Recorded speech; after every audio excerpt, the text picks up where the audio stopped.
Cool. We're all good to go. Well, let's just start now, and maybe some more people will join us as we begin. So good morning, everyone. My name is Austin Jones. I am a MD PhD student at Tulane University, and I'm a member of the Student Trainee Leadership Group for the ASTMH Clinical Group. Thanks all for joining. So I am the host of the meeting. Sarah will be the moderator, but before we begin, so everyone has the video function, the audio function.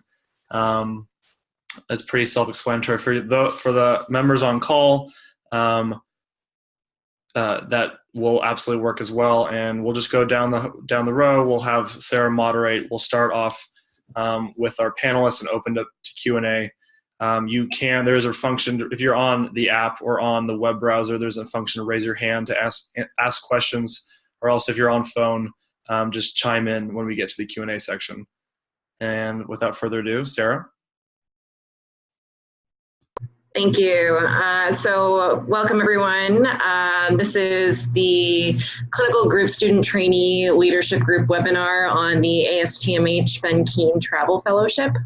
The goal of this webinar is to introduce students to the mission of the Kean Fellowship, the support that the fellowship provides, tips for applicants, and then stories from recent and remote Kean alumni. So just briefly, the Benjamin H. Kean Travel Fellowship is awarded annually to support medical students from accredited U.S. or Canadian institutions involved in clinical or research electives in tropical areas. The fellowship is designed to encourage young people to continue their work in tropical medicine and hygiene and recognize their achievements thus far. Today, for our panel, we're lucky to be joined by Mark Travassos. Dr. Travassos is a pediatric infectious diseases specialist and member of the Institute for Global Health's Division of Malaria Research. His research interests include malaria pathogenesis and epidemiology, with a focus on cerebral malaria and other forms of severe malaria. His work involves collaboration with Malian, Malawian, and Ethiopian colleagues, and he has served on the Kean Selection Committee for the past 5 years. And a special thank you to Dr. Travassos for filling in at the last minute as we had a few cancellations. Our next panelist is Michael Sikorski. Mr. Sikorski is a 2018 Kean Fellow in Samoa and a current Kean Selection Committee student member. He's currently working on his PhD at the University of Maryland School of Medicine as part of an MD PhD dual degree program in molecular microbiology and immunology. His focus is on determining the role of Salmonella typhi, chronic carriers in perpetuating typhoid fever endemic to many regions in the world. And prior to medical school, Michael earned his bachelor's degree in bioengineering from the University of Maryland College Park and spent 4 years working on hemostatic and tissue adhesive polymer-based biomaterials for the control of traumatic and surgical bleeding. He then completed 1 year of skin engineering research in Madrid, Spain through concurrent Fulbright and Whitaker International Research Awards. Our next panelist is Dr. Michael Harper, MD, PhD. Dr. Harper was a 2016 Kean Fellow in South Africa and is a current ASTMH Clinical Group Student Trainee Leadership Group member. He's an internal medicine resident at Johns Hopkins and completed a combined MD and PhD in immunology at the University of Colorado, working in the combined labs of Mario Santiago, Cara Wilson, and Charles Denarello, studying interferon-mediated mechanisms of inhibition of HIV-1 infection. He plans to pursue a career in infectious diseases of global significance by applying knowledge of the immune system to the development of diagnostic therapeutics and vaccines. And finally, I'm Sarah Boudova. I was a 2014 Kean Fellow in Malawi and current ASTMH Clinical Group Student Trainee Leadership Group member. I'm doing my residency in obstetrics and gynecology at Indiana University with primary research interests in malaria and pregnancy and maternal fetal health. I conducted research and teaching in multiple resource-limited countries, and my PhD thesis, conducted under the mentorship of Dr. Miriam Laufer at the University of Maryland, was on the effect of malaria during pregnancy on an infant risk of malaria. I'm interested in the use of point-of-care ultrasound in resource-poor settings and advocating for universal screening for hepatitis C in pregnancy, and my long-term goal is to pursue a career in academic medicine, conducting research in the interface of global health, women's health, and infectious diseases. So thank you to all of our panelists for joining us. I would like to start by opening this up specifically to Dr. Travassos and Mr. Sikorski. I was hoping you guys, as members of the Kean Fellowship Selection Committee, could tell us a little bit about the mission of the Kean Fellowship.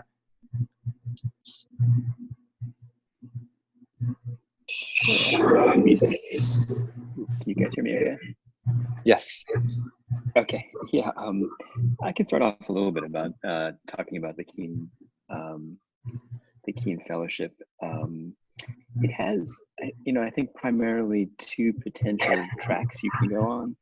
There's this track where you go overseas and you have a kind of a dedicated research project that lets you work with collaborators overseas and engage in research. And so it gives you a nice chance to really engage in a kind of a different aspect of medicine and get to know and work closely with an overseas collaborator.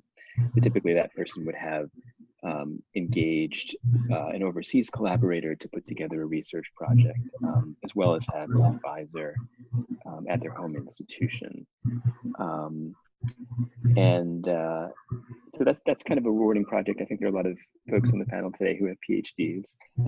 So, that's an appealing thing. And I think it gives you a chance to engage in working overseas in a particular way.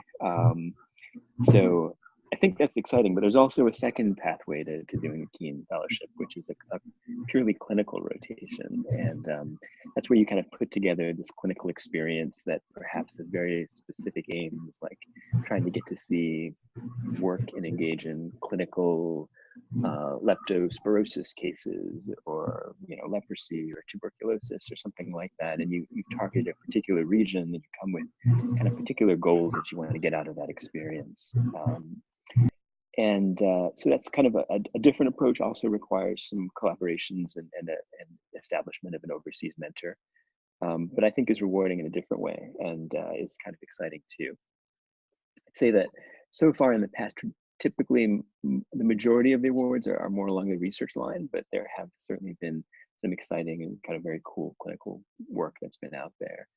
I'm sure people on the phone call on the selection committee or on the panel will talk a little bit about their experiences. I was talking recently to a Kean fellow who was in, for example, Mozambique and did, Madagascar, and did a clinical rotation there, and had a really nice opportunity to work closely with clinicians in a place where he had originally actually done it, been a Peace Corps volunteer for several years.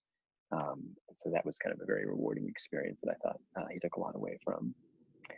And so the application involves a few different parts. I'm sure people can talk about that a little bit, but I think the bottom line is that if you can put together a very thoughtful application that kind of answers each part of what's being asked, then I think you have a good chance of success. And so if you have, encouraging positive letters of support and a well thought out proposal that tries to accomplish achievable aims within the period of time you propose, then it's something that would be looked upon favorably by the committee. And we really tried. We don't have a strict number of awards, but we try to do our best to fund every kind of thoughtful application that we can, if possible.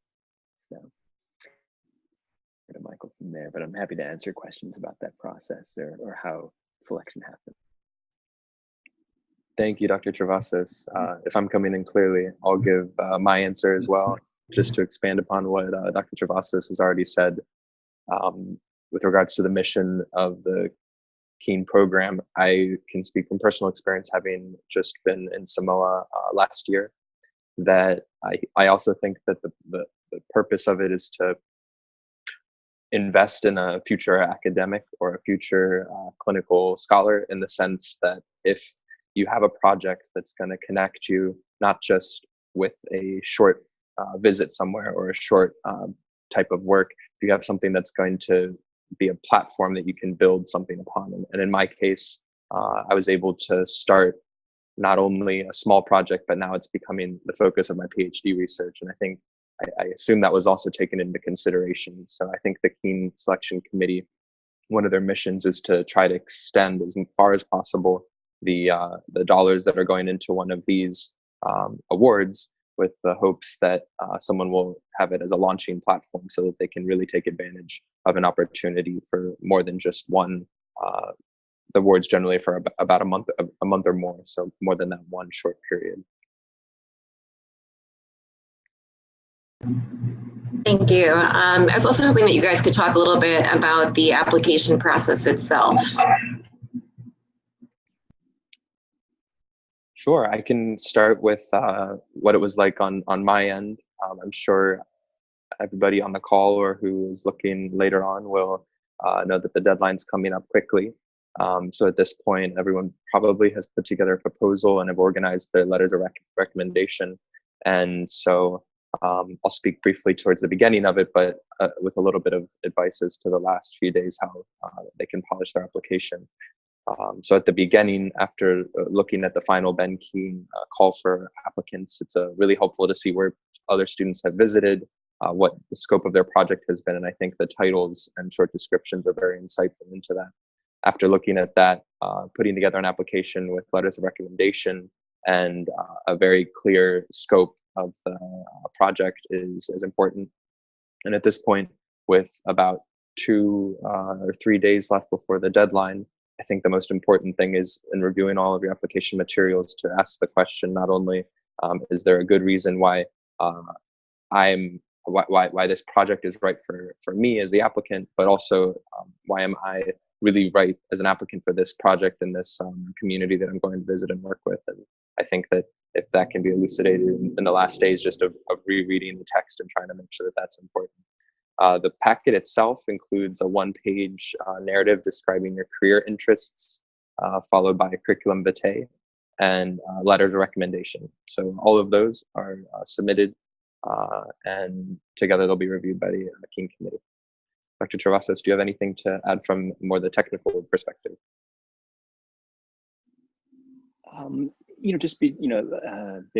There's that overseas letter, and I believe you have to have also a letter of recommendation,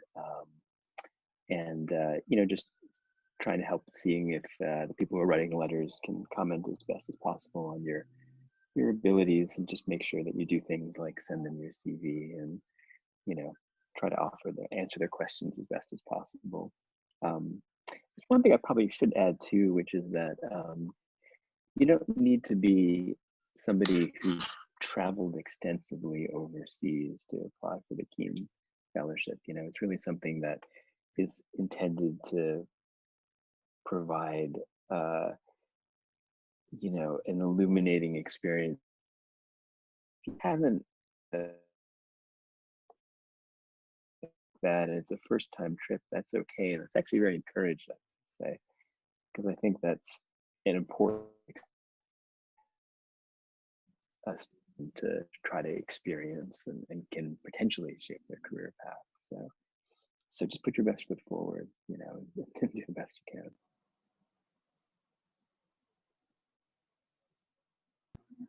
Thank you. I was also hoping that you guys could talk a little bit about the support that's provided by the Kean Fellowship, both in terms of the finances, as well as kind of the mentorship in the community.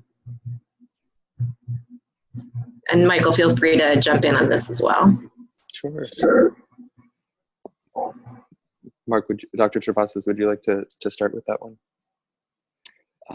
Yeah, sure. I can comment a little bit on it. You might be in better command of the exact details, but I believe the fellowship pays for your flight, and then there's a small stipend of maybe $1,000 or so that goes towards your cost of living or whatever you need to kind of help support that. We've also been trying to be more actively engaged with fellows during and after their experience. So the committee that's involved is, we are available, and we actually will reach out to Kean fellows who finished their experience now to try to follow up with them and to provide advice and figure out potential career paths and try to figure out ways to navigate potential careers in global health. We're available for advice or insight, or just chatting, or even doing things like, I reviewed somebody's manuscript for a paper recently. So, it's something we're trying to do and try to be available and try to be a little bit more of a presence and provide follow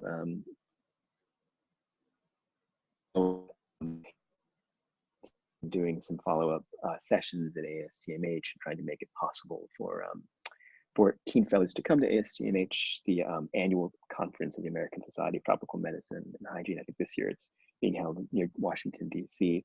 To actually have a get-together there and a small symposium to kind of discuss people's work and get a chance to meet other Kean Fellows and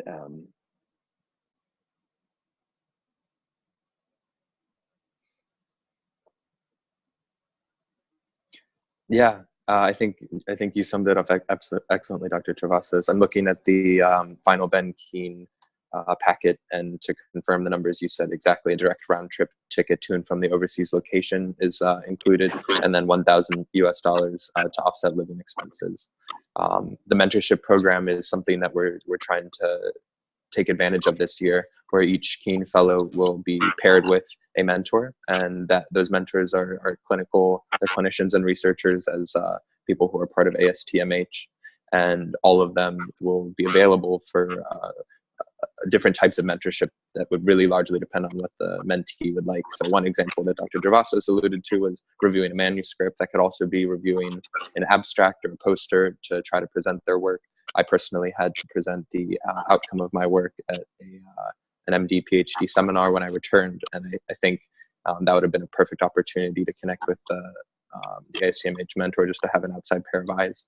Also, the selection committee itself is made up of really outstanding clinicians who are members of ASTMH, and I think exactly as Dr. Travassos discussed, we got a chance to meet at ASTMH 2018 in New Orleans, and they had a wonderful dinner for us as a chance to catch up, and I was able to get a few contacts of people who were doing their interviews at University of Maryland here in Baltimore. Or I think those types of networking opportunities through the Kean Award are also really helpful.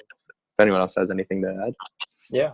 Yeah, I'd like to echo exactly that. In addition to all of the financial support that you get for the fellowship itself, that invitation to the national meeting and the support to go to the national meeting is really key to the fellowship as well.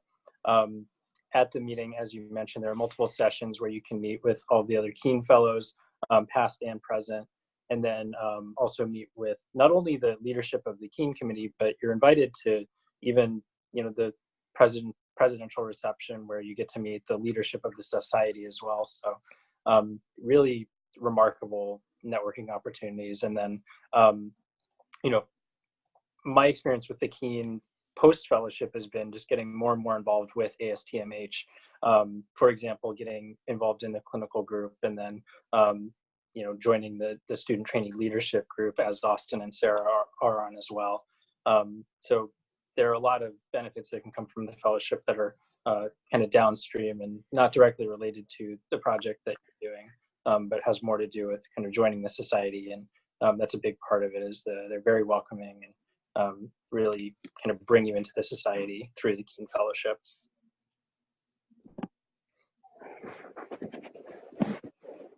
Thank you. I was also hoping that we could talk a little bit about what the selection committee is looking for, both in terms of candidates and the projects that they propose. I know you talked a little bit about this earlier, Mark. Yeah, sure. Well, I think so. We're open to a diversity of backgrounds, and that's important to state. You may have had extensive experience in research or extensive experience overseas, or it may be, your first significant overseas trip or research experience. But what's helpful is looking to see that there is kind of a clear foundation for success for the proposed work. So, what that could be is things like having a carefully thought out plan for what research is intended and what is realistic or achievable in a short period of time. Oftentimes these projects are things that happen within a couple months, maybe during the break between first and second year of medical school, or somewhere in your fourth year of medical school. So, trying, maybe not to develop a vaccine for malaria, but, trying to have some kind of reasonable aim that's achievable. makes a lot of sense. And then, you know, from the overseas collaboration and the letters, we look to see that, you know, there's evidence that it can work, that, you know, there is, you know, either a history of previous collaboration, or, you know, a mentor who's from the home institution who will be on site.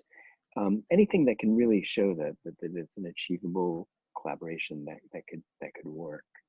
And the same thing would go for a clinical experience as well. So, you know, if you're going to be working on leprosy, showing that you have, you know, established ties to that leprosy clinic that you're going to, that you have a sense of the kind of patients you'll see, and that, you know, you can describe what the experience will actually be. The other things that we look at are things like a strong and positive support letter from your letter of recommendation.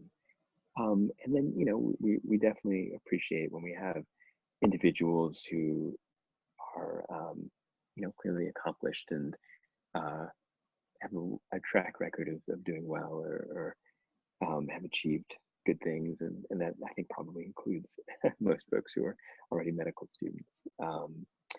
But so you know, carefully thought out plans that are laid out in detail is always the strongest thing that I think will be in support, and seeing evidence of that in your letters of support, I think go a long way. And then, so I should mention a small part of that too is having institutional review board IRB support for a project that's research focused and that involves working with humans. And oftentimes those letters have already been obtained by research mentors, so it's straightforward to do that. As you know, if there's anybody who's listening who maybe is not applying in the next few days, but is thinking about a project kind of further down the line, and you're at an institution where maybe there are not a lot of people who have overseas contacts, I'd encourage you to be, you know, to be willing to branch out a little bit and to, you know, stick your neck out a little bit. You can write to, you know, you can write to people whose research you might find interesting, especially if they're involved with ASTMH, and, you know, give that a shot. I think people are very open to young and enterprising students who want to do overseas work. So don't feel like you're restricted by your institution and the research collaborations that are there. You can, you know, you can really kind of reach out and try to show your interest. And I think people are actually very enthusiastic about that. Are you currently looking for any students out there to join you? I actually, you know, I would be open to folks who are interested in doing work on malaria, certainly. Some of the work that we have overseas is starting to grow a bit. So certainly not this year, obviously, but maybe the year after that, I would certainly be open to helping folks to figure things out, or depending on what my field situation is, then I can certainly put you in touch with other researchers at our Division of Malaria Research who are working overseas. Or I can, you know, I know other people at other institutions as well, so I'm happy to try to put my thinking cap on and think of what might be a good fit for you. So yeah, happy to, definitely. And my email address, you can just feel free to email me, and you can find that probably on the internet, or just looking me up. Then that would be cool. And Michael Sikorski, I was hoping that you could talk a little bit as the first student member of the selection committee, how you're helping to identify candidates for this. I think when we were discussing back at the ASTMH meeting in New Orleans this past year, an important consideration that Dr. Travasso has already emphasized is that there really isn't a firm number of applications that will be awarded. So that being said, quality is most important, and having a high quality application will get the most recognition. Also, it's exciting when people apply from a diverse range of schools, and generally the ASTMH selection committee does try their best to contact every medical school with this information, and all of its members, of course, to please circulate so that we have a wide breadth of applicants. So when possible, I think selections are made to try to have that breadth, but by no means has it been unheard of that multiple people from the same institution have also been awarded if both projects are of high quality. So I don't think that's really a limitation. And again, what I sort of touched on before, but it's really important that the project is not only thoughtful for the short term, but also building a foundation for a long-term collaboration when possible, especially with the research projects. So kind of shifting gears from the selection committee to our alumni, I was hoping you guys could talk about the projects that you completed as your Kean Fellowships.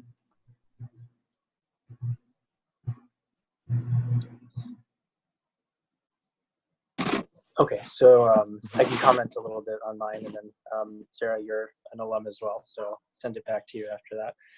So for my project, I had already completed my PhD. My PhD was a very basic science project, very mechanistic, very much focused on just being in the lab. So with the Kean Fellowship, what I was hoping to accomplish was to take that skill set and apply it to something you know, a little bit more broad and something that had kind of international implications. I kind of, as was discussed earlier, I looked outside my institution and found a mentor out within the HIV vaccine trials network. They were based in Seattle. And initially I was actually developing a project to study the efficacy of a TB vaccine that was being piloted down in Cape Town, South Africa.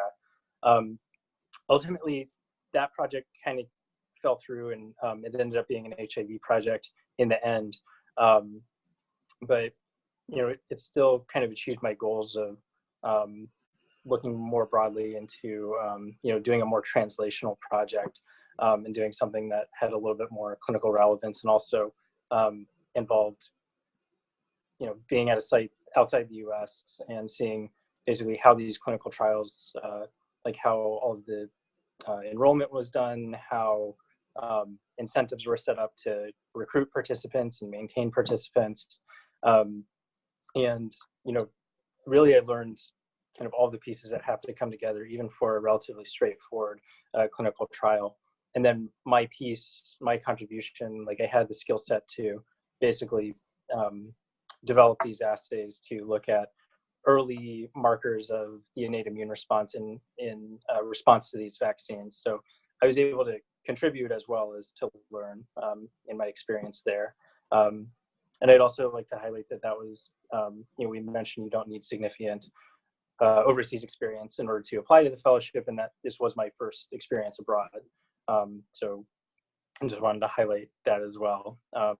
And really helped inform kind of where I wanted to go in the future, and you know, what it was that I was interested in with respect to my research, etc. So I think those are my main comments on my experience.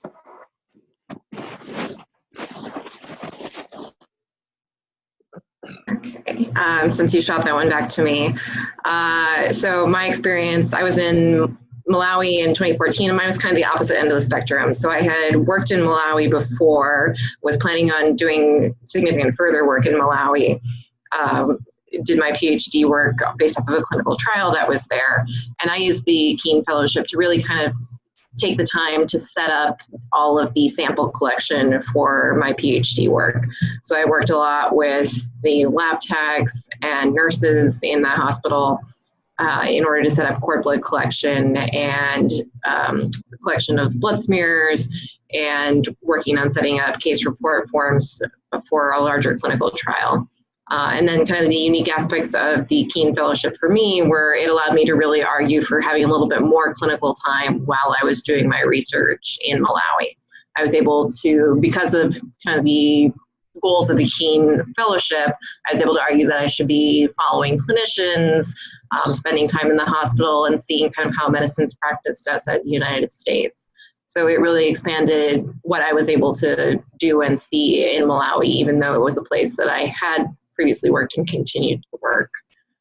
I would also add that the financial support helped a lot. It meant that money that I otherwise would have had to spend on my own accommodations could be used for lab reagents and for furthering the research rather than for kind of taking care of logistics and the nitty-gritty.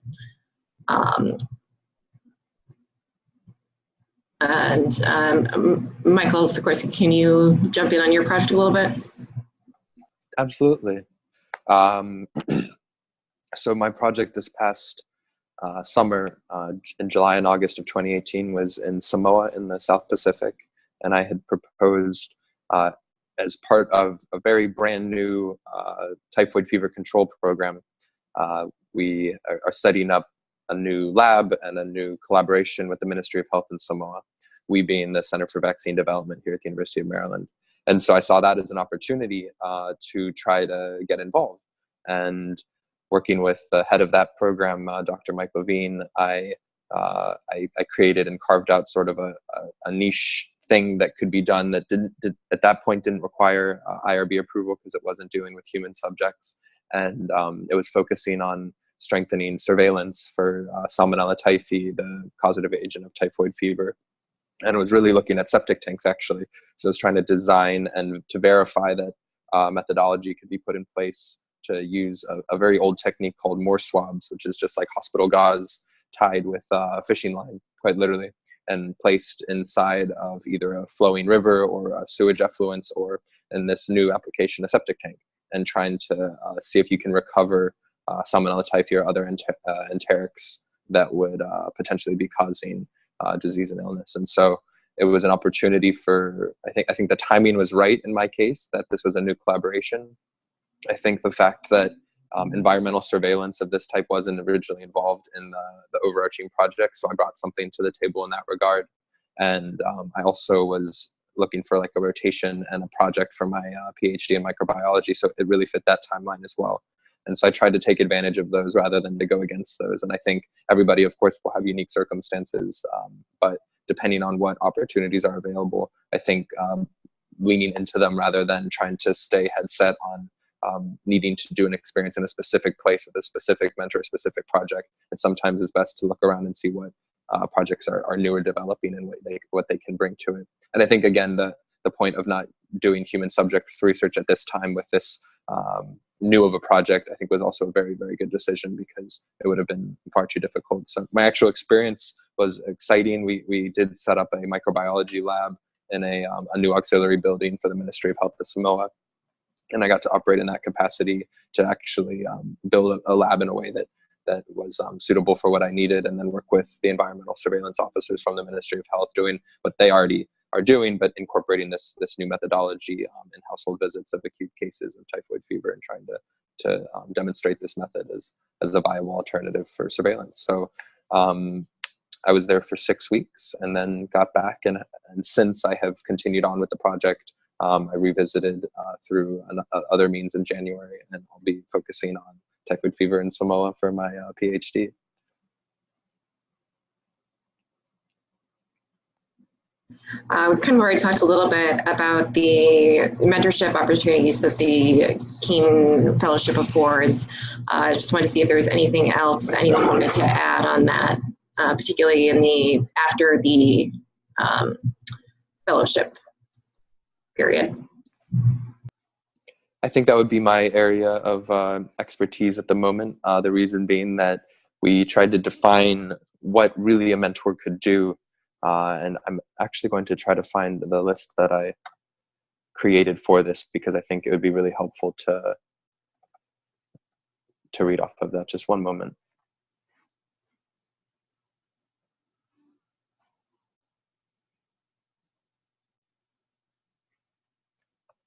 So the idea is that every student would be assigned to an ASTMH mentor, and some of the important communications that could be made would involve what possible opportunities that student could have with the mentor in the future. So if it's somebody is paired with the mentor in a field that they're interested in, then by all means, that mentor has agreed to be in contact for either sharing of content for review or for follow-up, and potentially arranging an away rotation at a later date as part of their medical school career.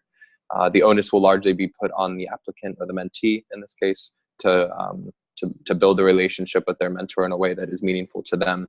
We will provide a packet, sort of, or a short document that will explain all of the ways that a mentor could be involved, but it does go up to the applicant to decide how they would like that to be. In my personal case, I would have wanted to share my meeting content that was coming up for that presentation that I made after my proposal, and then also meeting up with the mentor at the ASTMH conference to just touch base and to have someone who's not at your institution involved in your career track. There's no expectation of time per se, but the mentor will at least reach out a couple of times before letting things be on the mentee.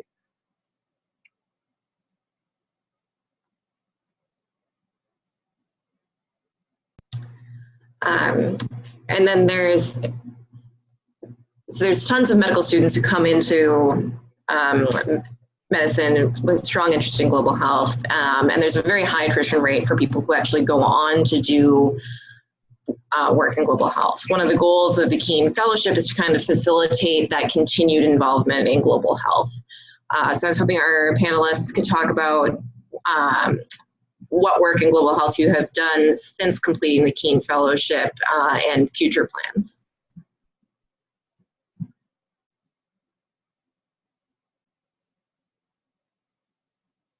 All right, I'll go first because it'll be pretty quick. So I'm in my second year of internal medicine residency, so opportunities have been somewhat thin to get back out into the field, but I have been able to do just work still based in the U.S.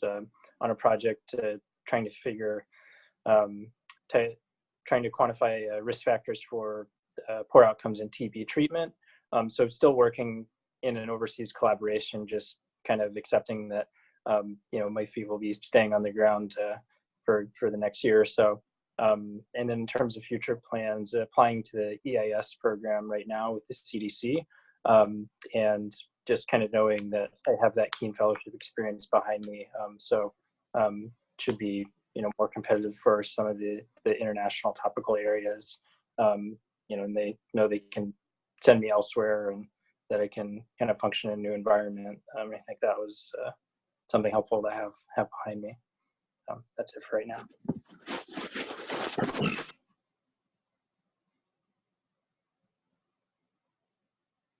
And I guess I'll answer my own question a little bit there too. So since doing the Kean Fellowship, was introduced to a lot of great global health mentors through that. So since my work in Malawi, I actually had an opportunity to work with Dr. Travassos on a project in Ethiopia. I think we were there at slightly different times, but I believe that the Kean Fellowship kind of laid the groundwork for those interactions and that work. It also encouraged me to do other international work. As a fourth-year medical student, I set up my own away rotation in Uganda, and my experience with the Kean Fellowship definitely helped to give me the confidence to know that that was something that I was capable of doing, and that I had a large group of mentors who I could go to for feedback on how to help set that up. And even just where I went to in residency was kind of formulated through the Kean Fellowship. When I was a Kean Fellow, I believe that Dr. Chandy John was the Kean Selection Committee chair at that time. So I'd met him through the Kean receptions at the annual meeting. And he recommended that I apply to Indiana University, and he put in a good word for me with the program there, and introduced me to the global health track that they have there. So as Michael already said, residencies got limited opportunities for doing global health work, but I was able to choose a residency program where there's specifically a global health track. And I don't think that's something I would have been aware of or really looked into if I hadn't had kind of all of the mentorship from the Kean Fellowship. And then going forward, as part of this global health track, I will have the opportunity to do overseas work, most likely in Kenya or Uganda, hopefully with Dr. John. and then would like to continue a career in global health. The details of that are still kind of in the works, though.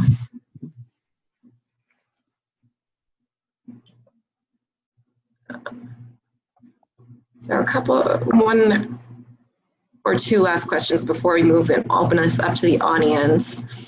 I guess we kind of already talked about how the Kean Fellowship has influenced Michael Harper and my career paths, but Michael Sikorski, could you talk a little bit about how the Kean Fellowship has influenced what you plan on doing?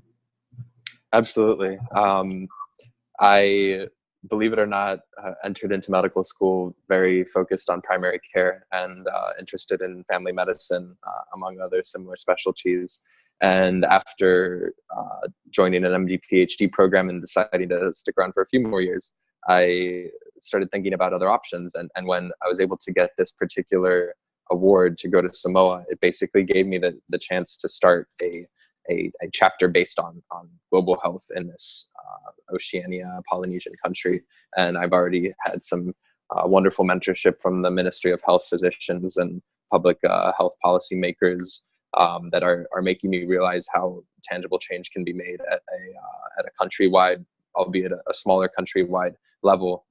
But the impacts that even a graduate student can have can be far-reaching. And so that has been very motivating personally, and I definitely am interested in continuing in the field of global health broadly, but specifically infectious diseases.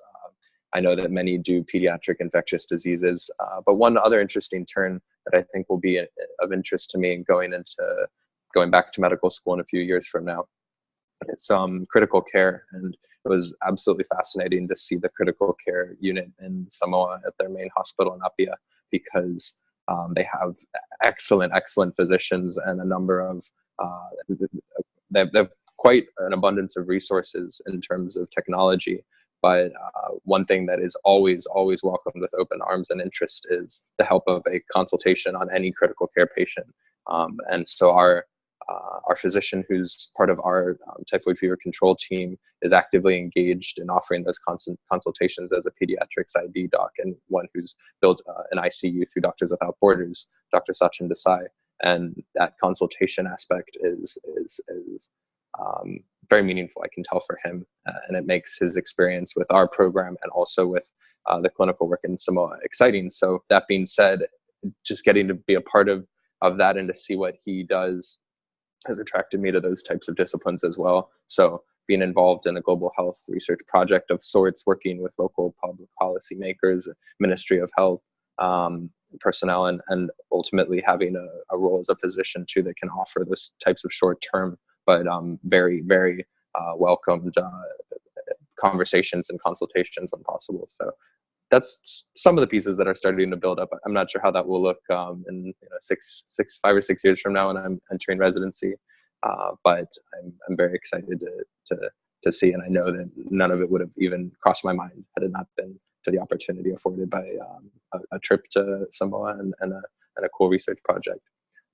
Sorry, if I could also take 1 second. I finally did get specifically the roles of a committee member. I'd love to add those. I was talking off the top of my head, but discussing a career path with your committee mentor is a possibility. Some of those include pivotal decisions that mentor had, any missed or gained opportunities that they faced in their career path, the roles of a mentor in their life and in their career, and how you can maybe emulate some of those.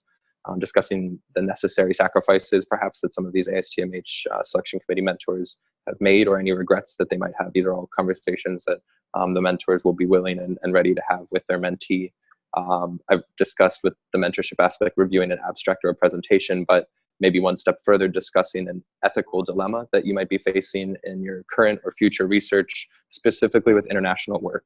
The lines can be a little bit more gray when trying to discuss what approvals are exactly needed when it's outside of the bounds of the United States. And so working with human and animal subjects in another country, working with a political institution or an NGO, and trying to make sure all bases are covered. A lot of these mentors have done that. And that's another conversation that could be taken advantage of. Finally, recommending any funding programs. Every physician or every MD PhD at an academic institution is aware of small and large funding sources for their students. And feeling free to ask that mentor, hey, what are people doing over, Indiana, for example, and what kind of programs are they often applying to try to get extra funding? And then of course any professional networking opportunities, but not to this question, but I thought I'd try to stick those in because I think some of them are really good, and I forgot those in my last answer. Thank you. Any other thoughts from any of our panelists before we open this up to questions from the audience?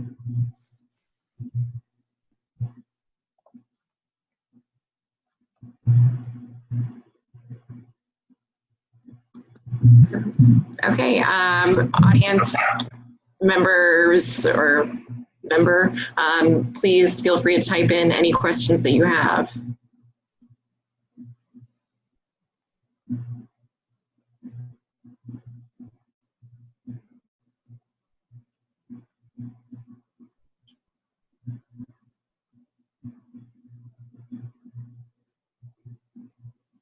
We'll give this another minute.